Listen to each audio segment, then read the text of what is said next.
পোলা নির্দোষী পোলারে কেন করলো? আমার দুটা নাতি নাতু থুইয়া আমার বুক খালি করে কেন নিল? ছেলে ব্যাংক কর্মকর্তা দুলাল মাহমুদ আর বাড়ি ফিরবে না, ডাকবে না মা বলে একথা মনে করতেই ডোকরে কেঁদে ওঠেন মা জুলেখা বিবি। কেন মেরে ফেলা হলো তার সন্তানকে, একথার জবাব চান তিনি। দুপুরটা খাওয়ান নিয়ে নামিয়া গেছে, আর এই রাতে আমার বোর কাছে ফোন করছে যে গুলি খাইছে আহার পথে। সরকারের কাছে আমি এই বিশ্বাস চাই, আমার পোলা নির্দোষী পোলারে কেন করলো? নিদারুণ কষ্ট আর দরিদ্রতাকে মারিয়ে সবেমাত্র সুখের মুখ দেখেছিলেন ব্যাংক কর্মকর্তা দুলাল মাহমুদ।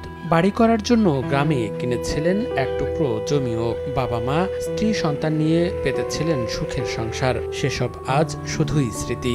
বুলেটের আঘাতে চুরমার সাজানো পরিবার, কেড়ে নিয়েছে স্বজনদের হাসি। ছোটকাল থেকে অনেক কষ্ট করে লেখাপড়া করছে, কৃষিকাজ করছে, বিভিন্ন জায়গায় লজিং টিউশনি করে লেখাপড়া করছে, ঠিক আছে। কেবল একটা ভালো একটা পর্যায়ে গেছে, এই মুহূর্তে একটা দুর্ঘটনায় আমরা সবাই খুব শোকাহত। আমরা খুব গরিব, কিন্তু এখন যে আমরা দিমু ওই রকমও আমাকে পরিস্থিতি নাই। আমরা খুব গরিব। এখন আমার ছেলে মেয়ে, আমার ভাইয়ের ছেলে মেয়ে যে কিভাবে আল্লাহ বাঁচাইব।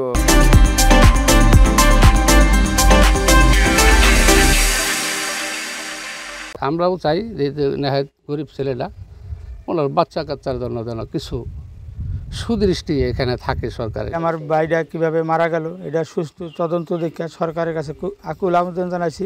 আমার ভাইয়ের সুস্থ বিচারটা আমরা চাই। গত 18 জুলাই বিকেল থেকেই রাজধানীর আজিমপুর এলাকায় আন্দোলনকারীদের সঙ্গে পুলিশের সংঘর্ষ চলছিল।